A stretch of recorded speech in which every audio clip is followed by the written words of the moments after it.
Welcome back to Streaming Media Connect 2025. In the last session of the week, I'm Steve Nathans Kelly, editor of Streaming Media, and it's my pleasure to welcome you to App Crackle Pop, what a video app really needs. Before we get started, a few public service announcements for those of you who haven't been here all week and need to hear these again. Let's see. First of all, I want to thank Nice People at Work, aka NPAW, for sponsoring this session. Much appreciated. At the end of the hour, we'll be giving away a $50 gift card for the first person who correctly identified the artist and the track that you were hearing as we came in.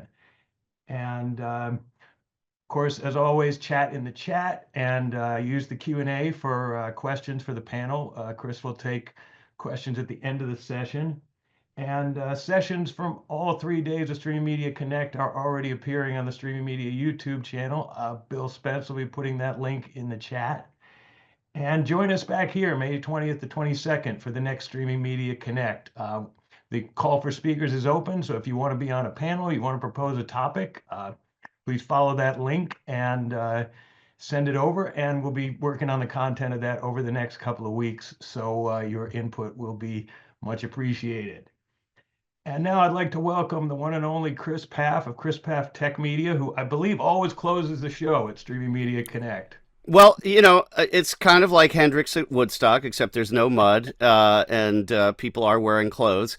It's just the way it works out. And I think that this is not just a phenomenal panel, but it's also seminal and very timely. And love the name of this. Of course, it's App Crackle Pop, what a video app really needs, as Steve said. And we have an amazing panel. And if you have a friend or colleague who's missed this live transmission here, this streaming panel, please check it out on demand because you're going to learn a lot. And without further ado, I'm going to bring on Jason Williams. He's the VP of Product and UX at Plex. Come on in, Jason. Hello. And where are you joining us from today, Jason? Just outside of Tampa on the Right. Gulf Coast. Yep, right. Thank you for that. Tom Hurlbutt, who's the Senior Director of Product from Crunchyroll. He joined us from Culver City, right, Tom? Yes, I am. Right. Love us some Crunchyroll. Deirdre Magrane, who's the SVP of Product with Tubi. Deirdre, where are you today? I'm in New York City. Right on. All right. Okay. Montclair, New Jersey in the house here.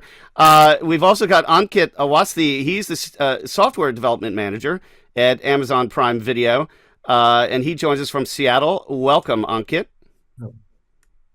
And last but not least, the aforementioned sponsor of the panel and the human behind it. You heard the company, which is Nice People at Work, or NPAW. It's Bruno Giener. Bruno, ladies and gentlemen, all the way from Madrid. It's a tad late there, but he is in a real office because he works for a company that gets those nasty phone calls at midnight saying, our app went down, and what are you going to do to fix it? Thank you, Bruno, for being here. Love NPAW and love that Iberico Jamon and Cava. For those who go to NAB and IBC, will be at NAB, and I know NPAW will, and check out their wonderful parties at the end of the day there. So thank you for bringing here, Bruno. This is an expert panel, and you all have different audiences that you have to relate to. But I do want to give a shout out, though. It's still February. And earlier this month, a big thing happened. That was Tubi streaming the Super Bowl. They actually achieved lower latency than Spectrum, who is the cable broadcast feed. It was an incredible achievement. It was the lowest end-to-end streaming latency of any Super Bowl streaming platform. Kudos to Tubi. And Deirdre, I know that's not necessarily your purview, but let's please give it up. This is a huge moment in streaming history. Let us Appreciate it. Yeah. It took a lot of work, a lot of great partnership with the team at Fox, a lot of great work from the team at Tubi, and we're super proud of the results. 15 million unique peak active viewers. So. Amazing. It was just incredible. I mean, let's say that again, 15 million concurrent viewers. Okay, so but you also have hit a new high, right? It's like 97 monthly active users. 97 million monthly active, yes. Yeah. And That stat, just so you're aware, that's pre-Super Bowl. So that was a stat we released in January at CES. I'm sure we'll have updated stats for you to come. Yeah, well, it's an amazing collection that you have. But I want all of you, because one of the key things that we're seeing now is AI everywhere. How are you, the streaming apps, using it? And of course, Bruno, please talk about your clients in this regard. But let's stick with you for a second, Deirdre. As SVP of product, what is your sort of daily workflow integration with AI in the app, and how is that being used?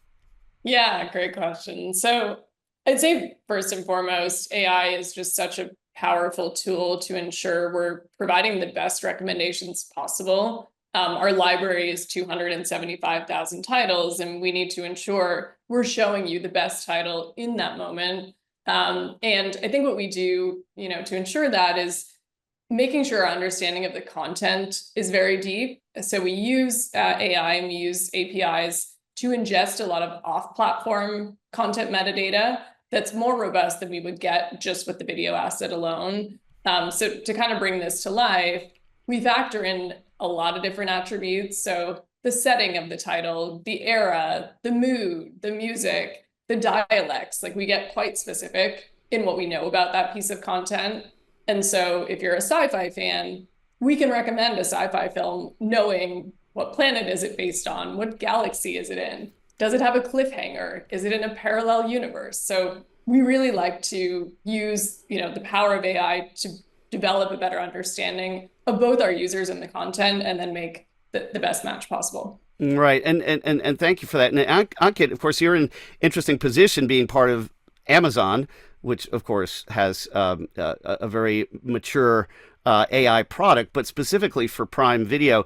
How are you bringing AI into the mix here, from both the design as well as sort of the development and distribution side of what you're doing? Because it's a pretty large universe that you sit in there, right? Yeah. I will plus one to what Deirdre said about the personalization side, like what kind of content we are presenting to the customer on their home pages and landing pages. They do not have to go search for it, right? But then going towards the engineering side of it is that using the AI to co-author the code with the developers, or like review the CR, so this kind of thing, to basically fast process the implementation, like how quickly can we move to innovate and then deliver the features for the customers. I see it not only like in the Prime Video, but across the boards as well. I talk to a lot of engineers outside, and I see that they are like, every single engineer is now using AI in some form or the other, either as a peer programmer, or asking questions, or getting onboarded really, really quickly by sending a bunch of packages to the AI and saying, hey, here are the 10 question answer for me. So the onboarding process has been like improving a lot, and people are like churning code and delivering features very, very quickly. Right, and is this as part of that kind of no code aspect of eliminating certain steps so that you can hit those impossible deadlines that keep getting more impossible? I don't think it's all no code. The people need to know what they're doing, right? What are the steps to build a really good and productive and high quality feature, right? So you can use AI as an assistant, like we call it, right? To fast process and do the manual work, let it do the manual work, so you can know the question you want to ask. Like say in investigating an issue, like it may have taken like say 2 days to figure out why a certain issue was happening, and now we can not upload the whole like log file to the AI and say, at this point of time, this user complained about this, tell me what may have happened, and then the whole reduction of investigation from like say 2 days to 5 minutes, right? That's the innovation I have been seeing, not only here but across the industry. Right, but for the whole experience level, that must be a massive improvement, or at least the structure is being built for massive improvement, which is huge. I'm putting some words in your mouth a little bit, but thank you for that. Tom, you have an amazing role, because your audience is so passionate, and I'm just curious, how you're using AI to, well, not just build this amazing thing called Crunchyroll and keep it going, but how does that interact with the demands and the satisfaction levels of your audience? So when we look at um, how we do and integrate like machine learning recommendation algorithms into the offerings that we have, at the same time, we have to balance it with the human curation aspect of it, given that you know, our audience tends to be very deep and very passionate about the content in of itself. And sometimes it feels that even recommendation systems don't really get deep enough for them in terms of understanding and discovering new content. So for us, we do invest not only in the algorithmic part, but also the human curation part. And that we've seen strong engagement from users when you find just that right human curation presented with you at the right time. So it's not just figuring out how to present a particular piece of content at the right time, but how to also find those thematic similarities for a given user to make it feel like there's someone behind the scenes helping to craft and guide them on that experience. Yeah, and for anime, that's huge because maybe one of the most passionate and engaged audiences in this great world of content. And so kudos to you for doing that, because I think that without AI in this era, you might have the midnight pitchforks and torches coming to find you. And by the way, he's moving to Mid Wilshire for those who want to keep score. Just kidding, but he is actually. So, Jason, you've got an interesting thing going on over there at Plex. In the last couple of years, you've added this media discovery piece, which I just think is phenomenal, because I've been waiting to see something like that for a long time. And, we work with some companies that have pieces of that or could provide that. But so talk about, again, where AI fits into, your daily structure over there. Sure. So, because I agree with all the points that have been made, we've kind of, I think what we're seeing is just AI is permeating throughout, like our recommendation engines, helping even on our personalization. When, our curators go into the CMS, they're leveraging, some machine models to help them even curate, but even going to, as Anka mentioned, PRs for engineers, but even the third-party tools that we work with. So say, whether that's Figma and helping designers kind of iterate quickly and explore some concepts fast. Other tools that we use, like Full Story, providing insights, based on user journeys and finding areas that we can focus on. So I think what we kind of are trying to do internally within the organization is just, not only the tools that we build in-house, but learn, and stay on top of AI as it relates to the other tools that you use. And because most of it is around efficiency.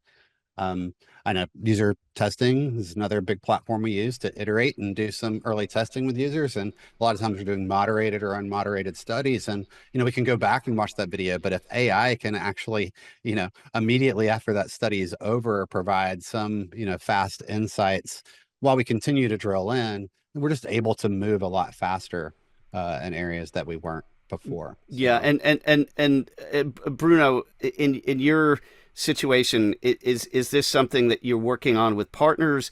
Where is AI now that it wasn't a year ago for NPAW, for example? Okay. I am an AI agent. To be honest, no, all over. And to be honest, I believe that each answer is super complementary for what we are doing as well. So for what Ankit said, for instance, on analyzing when we have issues and so on, we have sentinels right now. What you have joked about, that we have people here taking phone calls. We also have AI agents doing that, taking monitoring platforms and so on.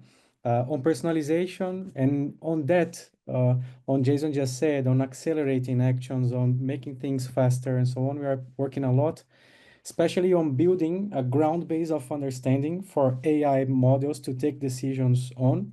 So building features, KPIs, and meaningful understanding of user journeys, content discovery aspects, content preferences, and all what Deirdre said on understanding different aspects of the content itself. In a way, I believe that we are in an era that we can take benefit from this fast understanding that AI can give us.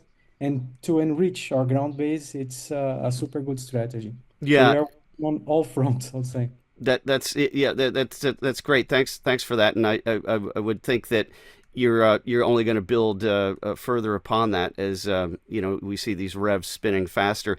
Let's talk for a second about content everywhere. I mean, the app experiences, of course, go across all devices and particularly phones, but laptops, TVs, whatever. But how do you make sure the experience feels the same regardless of where people are watching or experiencing your apps? And I want to start with you on that one, Tom. Yeah, so I think when we look at application design, there's a balance that you need to strike in terms of consistency, but also designing an app that's specific to that modality. Using your mobile phone is a very personal, very intimate experience, while watching on a connected TV is a very theatrical, potentially communal experience. And that we need to understand, respect, and build towards those affordances that each of those experiences provide. However, at the same time, a user doesn't really care if they're watching on a mobile device, on a CT device, on a web device. That ultimately, I need the application to understand who I am, what I've been doing, and making sure that I can pick up seamlessly across those different devices without me having to do anything.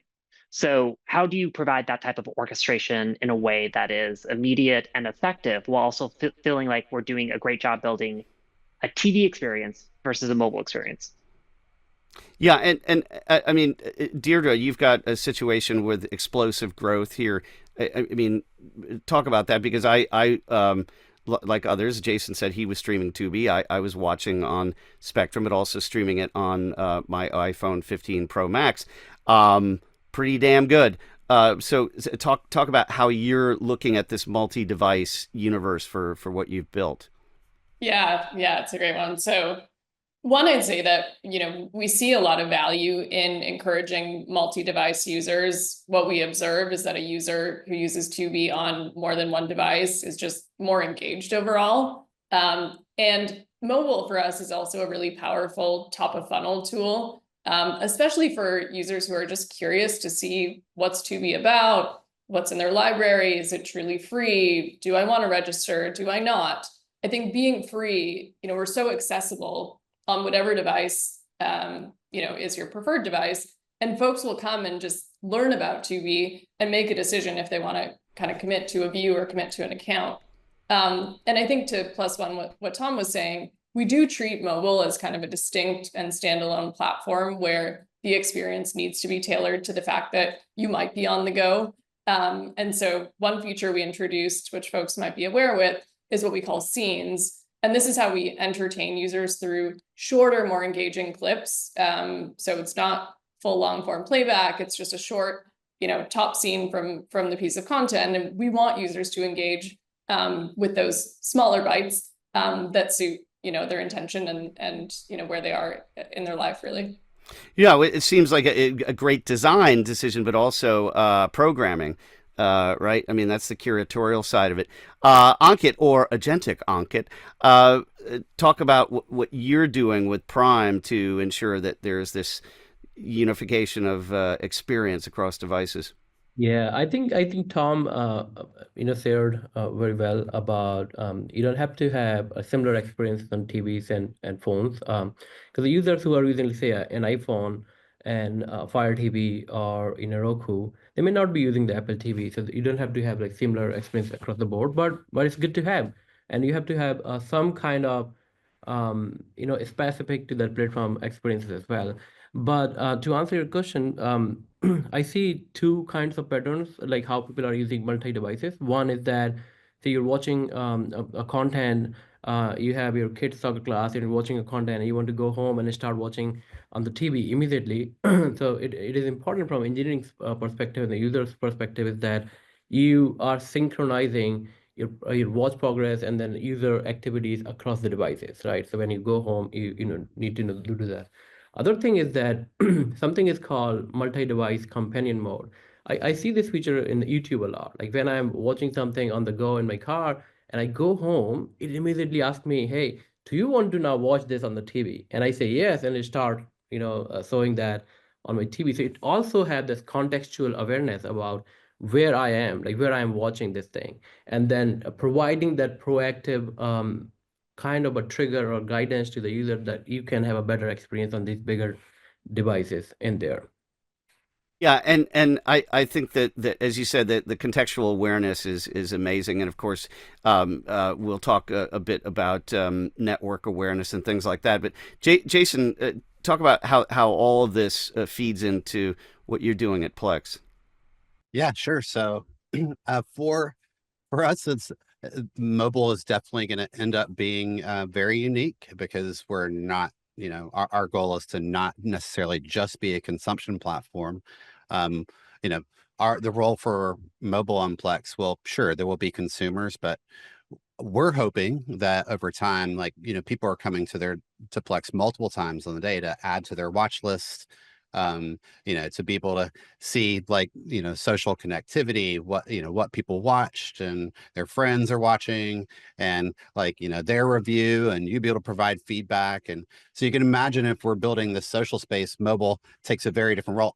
Our hope is that by the time someone gets in front of Plex at the TV, like, we've worked with them enough throughout the day that they're landing ready to watch. We can create this kind of great experience for them at the TV. So I think, just reiterating what everybody said, like synchronicity, like what you've added to your watch list, what you've started, but even beyond that, like the actions you've taken, what you've rated, what you've engaged with, and just being able to follow up on that TV experience, but understand that those are two very different contexts. Me sitting and riding the bus and trying to do something for 3 minutes, while I'm flipping through my apps, and then getting in front of the TV with my family are very different things. And so mobile will definitely continue to evolve for us. Although I will say, like, I do think it's important, not only brand consistency, but information architecture and design systems and all the things that come into, design, that there's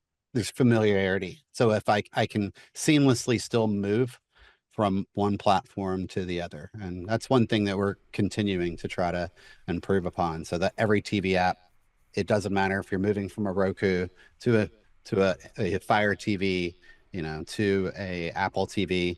It's just different. Or a 9-year-old Samsung Curve, for example. There you go. Right. So we have to treat all our babies the same. They're all beautiful, and all the devices are beautiful because they're playing your content. Speaking of device architecture and so on, Bruno, we were talking earlier about Mobile World Congress, which is next week in Barcelona.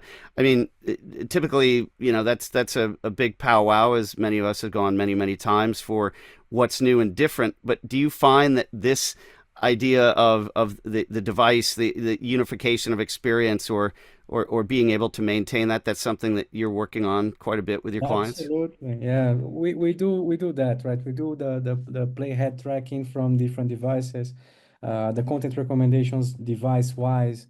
So it's exactly on that. So if the recommendation can be really much more meaningful if we know where people are, what they can watch right now.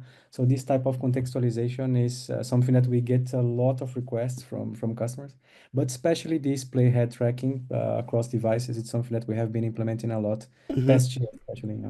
Yeah, I'm not going to get into HRTFs or head-mounted display issues on this particular panel. We could talk about it, but we won't. But we'll talk about keeping your customers happy, and we'll keep the conversation with you, Bruno. When big changes are made to apps, how do you keep your users happy? That's a big deal in any business. But in the streaming world, good Lord, I mean, so Bruno, tell us, what's the secret? So on that, so what we work a lot, so it's on correlating. Of course, we're talking about product and the apps and etc. But in a way, everything reflects on the user's satisfaction, happiness, engagement level, frequency and of use and so on. So what we do first is this correlation. So we have a direct correlation between any action from the user and its impact on their overall engagement levels, on their disengagement as well, and factors that can affect that. But what we do a lot, and that's also a good question for everyone. So how do they use it? But we are working a lot on A/B testing, of course, for sure, on any kind of change. And right now on using AI as well to empower and accelerate the implementation of A/B tests and so on in a way to secure a bit more those kind of changes that we need to implement. Yeah, and Ankit, talk about how you're doing that, because again, you've got I don't know how many millions of users, right? I mean, what's the story when you're making updates? Yeah, let's not go how many millions of users, but I think the foundation remains the same for like if you have like 1 million or 100 million users.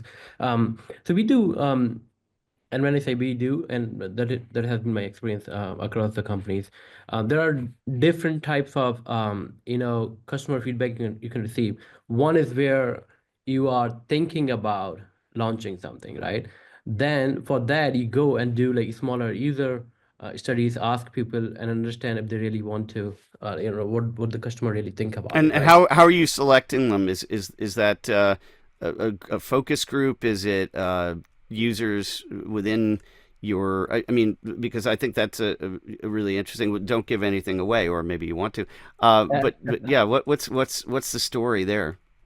So I remember attending something called design sprints. Like when I was in Discovery Warner Bros. Now, we used to run design sprints every 6 months or so for the new features coming in to ideate, right, and go through what we want to build. And then we will have a diverse set of users. I think there are expert companies who would do that for you. They will figure out the diverse set, and then you tell them inputs of what kind of users you want to basically to hear from. So that was a thing. I think we do similar things in Amazon, other companies as well. So I was coming to the second part, right? Once then you start building, and then when you start building, you have to figure out how, like, what makes sense to, how do you deliver it to the customer? Do you deliver it as a one big feature, or do you break it down and deliver in iteration? And once you start delivering, right, how are you going to ensure that you're listening from the customer, getting the feedback? For that, in my experience, I have used several mechanisms. One is direct survey. Like you run a quick survey on the app and ask customers if they really like it. The second is you go and use some tool. I think there were a company I can't remember, but then they go through all of the uses in the public, like Reddit or app stores, and they will give you like a quick bits of pieces and pattern what people are talking about this feature, so you understand that. And then obviously there are like contact us pages in all these applications where you can listen to the specific customer needs Right. and work on. But that's about like listening to the customer, but you can also listen to the customer without them talking to you through your performance metrics, like if this feature, how this feature is doing, how is the engagement, how is this working, how good the performance metrics around it. So you can do that, and you can break it down and start, iterating over that. And sometimes, like what Bruno mentioned, you run A/B test, right? You also have all of these behind feature flags. So if the customer doesn't like it, or you start receiving negative Right. at the same time, you can disable them too. Right. And, we've worked with companies like Norwegian Media that do a lot of this in the CTV app world. Tom, so how are you going about this if you're rolling out new features with Crunchyroll and keeping the anime audience happy? I mean, this is a job. It is definitely a job. Our audience is very passionate, and they love to let us know what they love about the application and what could be better about the application. And to Ankit's point, there's a balance that you need to strike in terms of both the qualitative feedback that you hear from the community, along with data at scale to understand the performance, the behaviors, what's happening in reality, to figure out how to ultimately prioritize and deliver on what you need. And that for us, first and foremost, we need to focus on being able to have a solid, reliable platform. Given our business model of simulcast content with Japan, if we tell a user that a piece of content is going to be available at 9:30 a.m. on Saturdays, they're in your application at 9:29 a.m., hitting F5, pulling down refresh because they want to hit play the moment the clock ticks over. And it doesn't matter what type of features, what type of pretty bells and whistles you have in the application. That's going to be missing a key expectation of customers if they can't watch the content the moment they want to.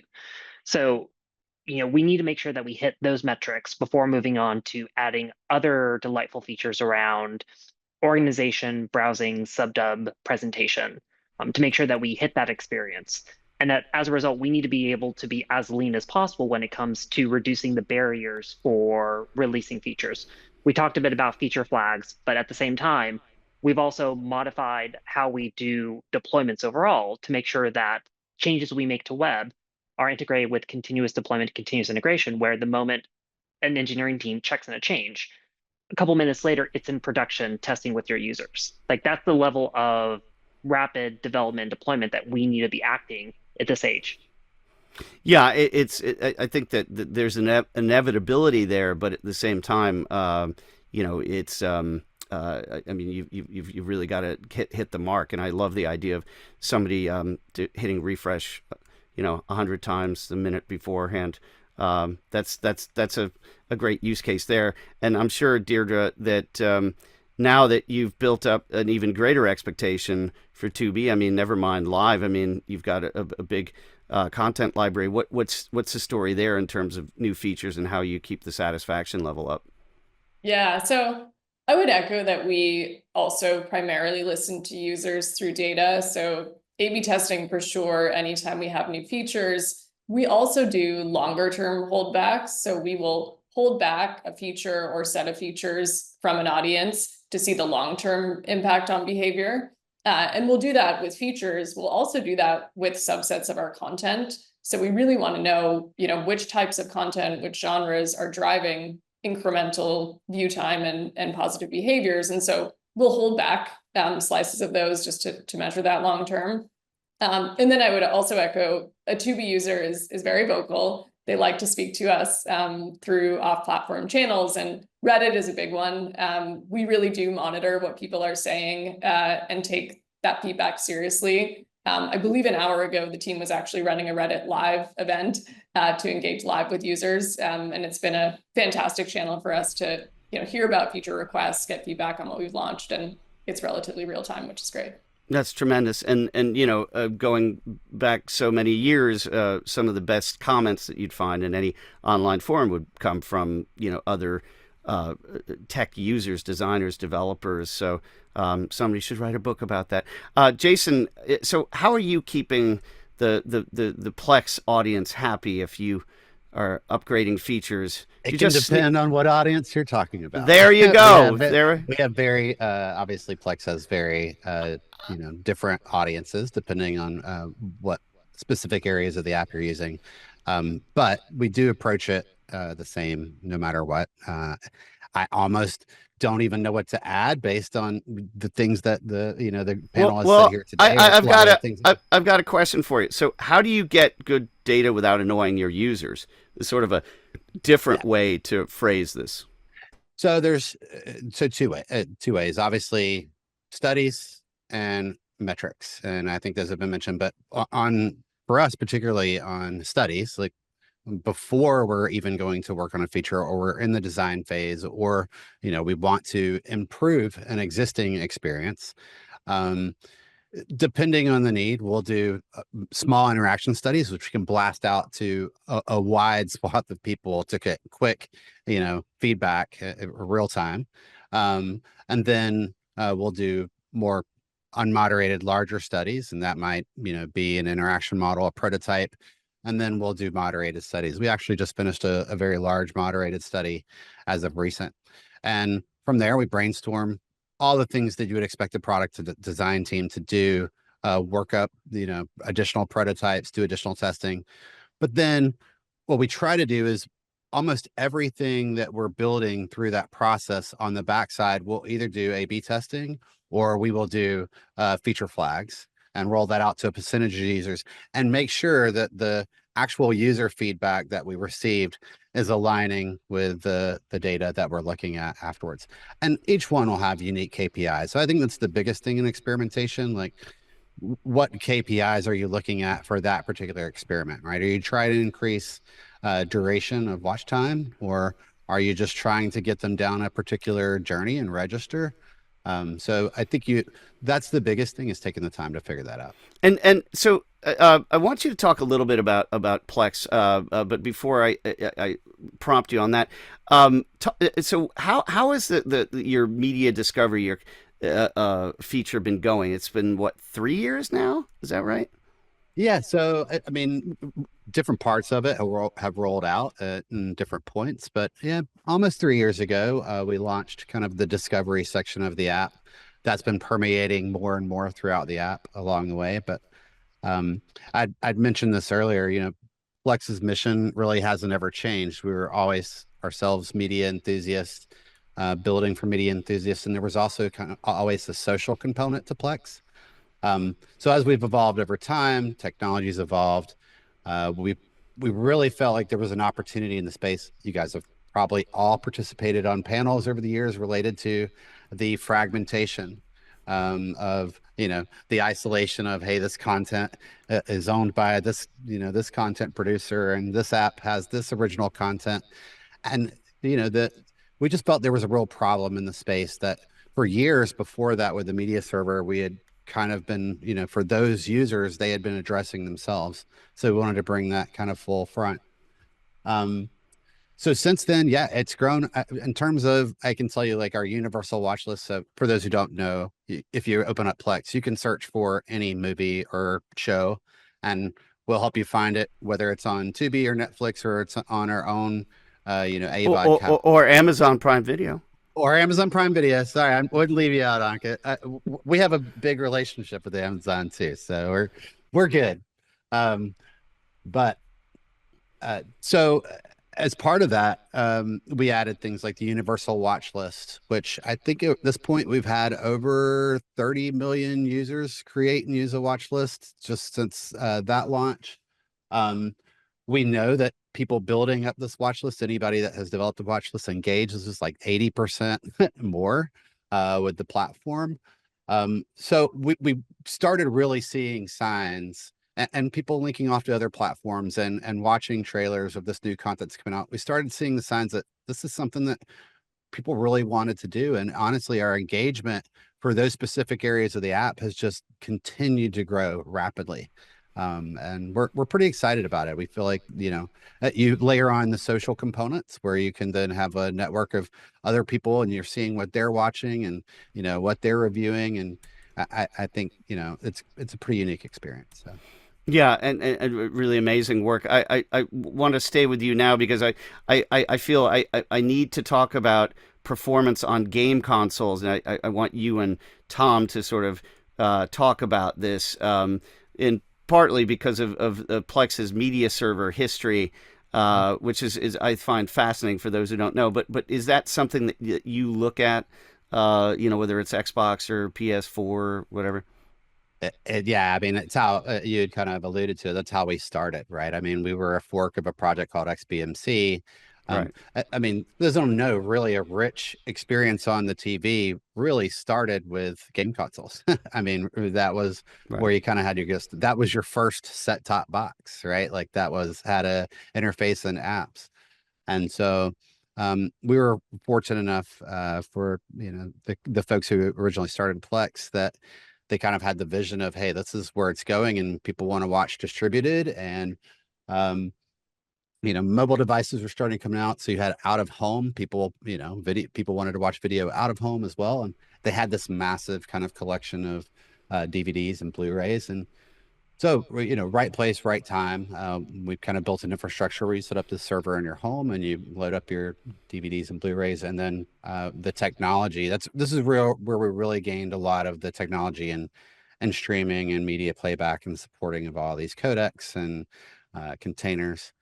And so we really just focused on building a rich experience. And as more and more screens became available, that was, that's, I think, where we were able to kind of lead the way in some of the catalog, browsing and experiences. That being said, so gaming consoles, still a big use case for us. I will say it depends on if we're talking about a user who's using the media server versus the average streamer. Tom had kind of mentioned this earlier, but what we do see is now with more TV shipping with, more robust and richer like content platforms themselves, it's a lot easier just to hit this home button or this Tubi button or this Netflix button. You don't have to worry about switching HDMI inputs anymore. So that is definitely a little bit of a change in that space. Tom, yeah, and thank you for that. Tom, talk about where Crunchyroll plays on that. Like what Jason said, right place, right time, and for us, right audience. That for anime, there's a large overlap between anime fans and gaming fans.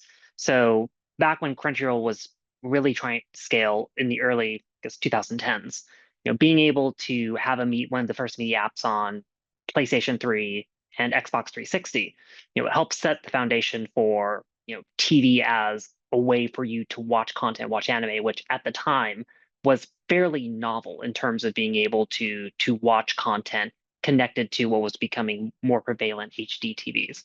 And that, as we've seen more and more devices come with media capabilities built in, that yes, again, with proliferation of these options, they tend to grow as the TAM grows as well.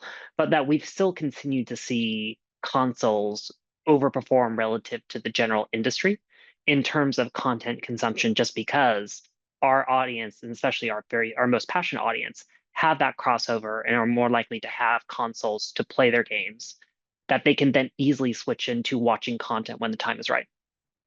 Yeah, it's really I mean, it makes perfect sense from that standpoint. So it'd be interesting to see how that progresses. So now I have handheld consoles may change some things too. It'll be interesting to see what handheld consoles end up doing with the growth in that. That's kind of what I was alluding to. Yeah, I do think that in this device universe, who knows what the next thing that comes out. And as I said, I wasn't going to talk about head-mounted displays or Meta Ray-Bans, but we need to start talking about that at some point soon. I'm the kind of person who watches full NBA games in Quest, so I'm weird that way, but that started during the pandemic, and I think a lot of the behaviors that we talk about here predate the pandemic, but I think have been accelerated. I think to what Jason was saying about the universal watch list, I can tell you personally, I think that as much as I wanted to see something like that before the pandemic, the idea of having to go to Google to search where something lived and then to find out, oh yeah, it's on Max. Okay. Excuse me, HBO Max. I can't just kill HBO. But yeah, it is fascinating. So now for those who don't know about Plex, just go there and build your watch list. So no bad news about Google. So now here's a question that I know everybody wants to talk about and is always a subject of many panels, which is measurement. How do you measure if your app is doing well? Doing way well could be. Deirdre, talk about that from the Tubi side. Yeah, so I think the number one measure of success for us is engagement. More engaged users is obviously a healthy signal that we've found the right content. Users are satisfied with watching that content. And engagement also includes how frequently they're coming back to watch more content. Me sitting in my role, that's my number one job, is more engaged viewers. And the monetization piece, obviously ads revenue is a big piece of our business, ties to engagement. So we have more users, they're more engaged users, we can monetize. So that's honestly where we are hyper-focused. We do look at sub-metrics to see, how frequently are folks coming back? What's the depth of their session? Did they find something to watch? Did they complete a title? How many different types of titles? Are they on multiple devices? So there's a lot of kind of proxies for, is this user happy and engaged? But number one for us is engagement. Everything else is secondary. Yeah. And Bruno, how do you engage with your customers in telling them that their app sucks or is doing great or thumbs up, thumbs down, or where are those metrics coming from the NPAW side? From all over. So from what Deirdre said, so we understand all the engagement aspects, I would say, from the app usage, the time spent, we have talked a lot about, and for me, I'm always on that. So on the human part of the experience, the human part of the audience. So the understanding of, now Deirdre said on committing on a view, this passion or this value on audience attention, the time spent and so on. It's something that we try to work on understanding a lot. And on our side, so the most important thing I would say, and our mission is to understand why. Not only what is happening, how successful are we or not, but why. Why are we successful? Why people are engaging more? Why they're engaging less? Why do we have more frequency? Why do we have more content consumption or less? How's the balance of the time that they spend trying to find something to watch and watching something? And on all aspects. So on churn, what are the reasons for that? On engagement, what are the reasons for that? So that's mainly our mission, I would say. Yeah, and Ankit, how do you get into measurement from the Prime side? I think what Deirdre said about engagement and Bruno said the thing, if the users are coming back to your application and watching it, that's very, very important. But one thing, like I'll give a perspective about engineering performance on that side. One thing, because this session is called "What is Cracking in 2025," right? So one thing which has been changing in user behavior is that the video part is there in every single social media app. You open Twitter, you are scrolling through video. You are going on Reddit, you're watching video. Instagram, even LinkedIn now has video part, shorts. YouTube is shorts. So what it did is, from users' perspective, users have forgot about that there used to be buffering, right? And you had to search to watch a content. Now the users' expectation are that you open an app, the content which you want to watch, the app already knows and presenting it to you, and it is playing already for you, right? So now how do you ensure that is happening? So you come towards the performance side of it, and then we go to the foundation of it. If an user is launching an application, how quickly we are showing them the home screen with the content they want to watch. So we basically track the app launch time, or the video launch time, and then when user clicks on an title, how quickly they're getting to the video and starting it. So we track the time to first frame, which is like very basic metrics, but you have to need to know that users are having the great experience. And then again, then you have to, because these users are all over the place, and the expectation is that everywhere this works well. So when they're watching downloaded content, like how quickly they are able to still play the content, how quickly the download is happening, how quickly the download, like the background downloading is working, and all that. So there are foundational metrics from the engineering side we have to track. One is that users are having seamless experience without crashing, without ANRs, the launch times, the playback time, and basically reducing the buffering at all from the playback, like at least, like getting to a point that is eliminated, and then you put some caching in there, right? You ensure that what users are going to watch, and then you are having that seamless experience for them. Yeah, and I would think, obviously, whatever you can do to certainly reduce the latency, the buffering, concurrent user loads, all the things from the CDN side. Now, my question is, how many of you blame the network that somebody's on and just say, it's not our problem. You got a crappy network, right? Right? Yeah, I'm just going to say all of you have done that, right? No, just kidding. Tom, I mean, you're again in a situation where you've got so many different slices of anime fans and things that you have to look at. What do you look at in terms of measuring success from the Crunchyroll side? I mean, I think a lot of what's already been mentioned before, things we look at in terms of engagement with minutes watched, crash rates, P90, P99s of load times when it comes to pages. Like you need to have that foundational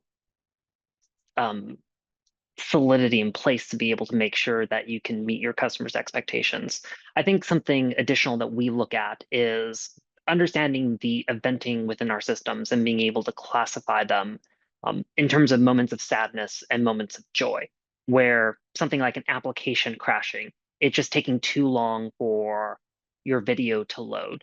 That these are specific events that are, even a single instance can sour one's entire time within the application. And those need to be rooted out very quickly. But at the same time, if I can get you into the app very quickly, allow you to browse around, and then you leave the application, you didn't have a bad time, but did you have a great time? And I think that for our audience in general, who gets a lot of joy and delight out of the content that we provide, that we also need to focus on what are those type of events that we want to encourage during a session to be able to indicate that a user's actually having fun and having a good time within the application. And that from there, can you create a net promoter type score in terms of what specific applications are helping to drive those moments of delight while also minimizing those moments of sadness to create that just great application experience where you feel like, given multiple choices I could be doing in a given night or day or morning, that I want to choose to watch your service. Correct. And by the way, for those who are watching, we selected all of these apps based on just how great they are. So for those who were not selected, you're still good, but maybe you're just not as great as these people. I mean, and listen to them. Come on, this is amazing. But no, seriously, I think that idea of looking at the joy, the engagement, all those things that, yes, the AI is helping us, assisting us, but back to the human curatorial and really the emotional involvement side from a programming. The app as an experience, as your conduit, as your companion, if you will, because, again, the quality levels, things that we take for granted now, whether it's Netflix at 2K or 4K or, whatever, amazing, things we can do with whatever software package and incredible design. Jason, what are those sort of moments for you in terms of metrics? Yeah, so I mean, I'm gonna go with Deirdre here. It's like for us, it's retention. We're also looking at frequency and time spent. So engagement. So by far, for my role and what I'm looking at, that is number one, and I can tell you that's actually a key metric for the organization as well. But I do want to kind of reconnect back because all the metrics, looking at those, leveraging the tools that we have at our disposal, I agree with all of that. But the human part of it is something that really resonates with me. And I mean, we definitely do kind of our quarterly customer surveys and, do the net promoter scores. But I think, especially when we can do the large scale ones, the doing moderated studies and spending time with whether it's an accessibility study or it's a general consumer study, or it is you're kind of going for a specific type of user, getting that feedback and seeing the delight is the motivation, but also seeing where they're struggling and being able to share those moments internally, that video clip internally within your organization. And man, I mean, you want to see engineers and product and marketing try to solve a problem when they are facing that, watching that firsthand in a video clip from a customer. I think that it's just it's a big motivator. Yeah, that's a thank you for that, Jason. That's a good cue for me to take a question. Don't hide. We have a few minutes left here, but Herman Galvez is the winner of the question derby here. His question is, what do you think will be the next UI innovation for streaming apps? It looks like innovation is happening mostly on the back end side of things, but client apps are converging to a series of carousels, swim lanes where all apps look the same with the notable exception of Netflix. And he does not work for Netflix, I don't think. Anyway, jokingly. But I'll throw that to you, Ankit, because you're smiling the most. What do you think is the next big UI innovation?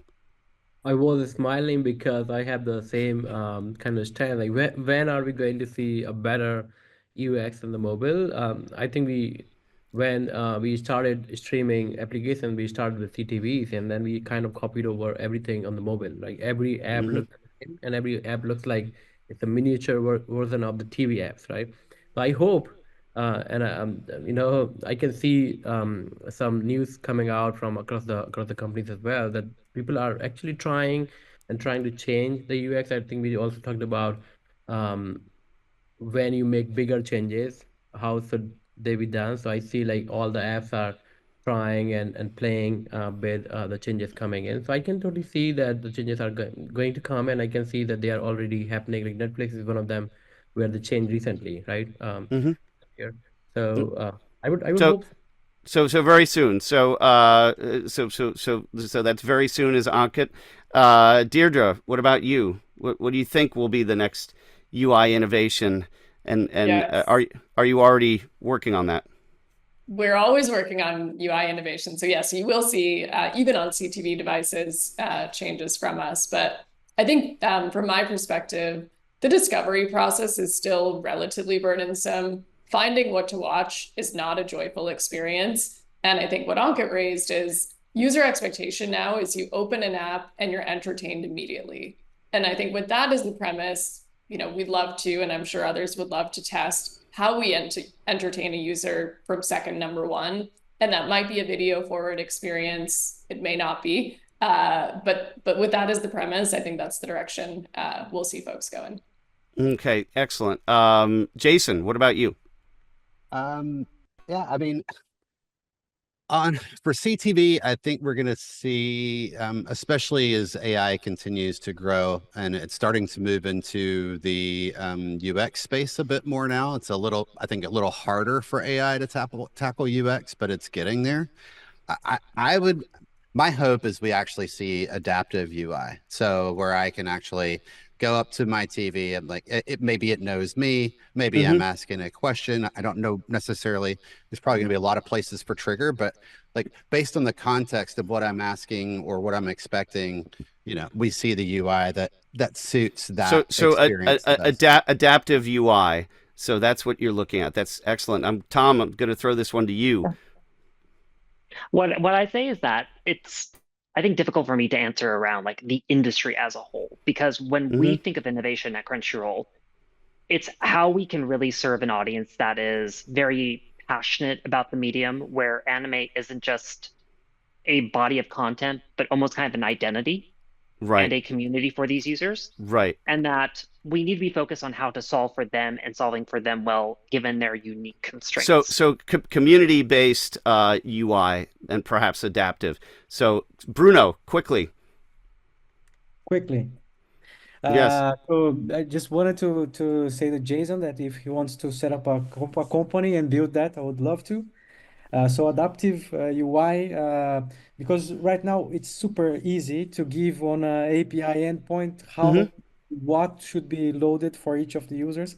The problem is that usually in the UIs we don't have this dynamic capability, but a lot of things we don't. And I would love to see natural language description of the content with the metadata that Deirdre is setting up right now. That would be awesome. And by the way, for those who are watching, Bruno and Jason are going to have a conversation about setting up their own separate venture. I will be involved in that too. I will tell you that I think that all of you are hitting the mark here. What I would want to see is like a 3D contextual location-based UI, particularly in mobile. But I'm thinking ahead to something that's projectable, knows that I'm in San Francisco with Tom, and maybe there's a Dashiell Hammett thing going on, and it knows that I'm hungry for some gin and thirsty for gin and hungry, and it's gonna it's gonna bring me up something automatically. So that's what I'm thinking, and that's an invitation to a drink, Tom. So there you have it. That's what pricked up my ears. Yeah, there you go. Yeah, Jason Williams from Plex, Tom Hurlbutt from Crunchyroll, Ankit Awasi from Amazon Prime Video, Bruno Giener, thanks for the sponsorship, Bruno from NPAW, and Deirdre Magrane from Tubi. I'm Chris Pfaff from Chris Pfaff Media LLC. As I said, this is the masterclass of CTV streaming app development and all things, and I think it's just version 1. I think we need to do this again. Absolutely. This was fantastic. Thank you all so much. Thank you, Chris. And thanks to Bill Spence for co-producing with me all this week. Much appreciated. There he is. Take a bow. Yeah, thank you, Bill. Thank you, Steve. My pleasure. Before we go, we have one more award winner to announce. That was Rami Loaiza, who, of course, was the first to identify Know Your Rights, a public service announcement from The Clash.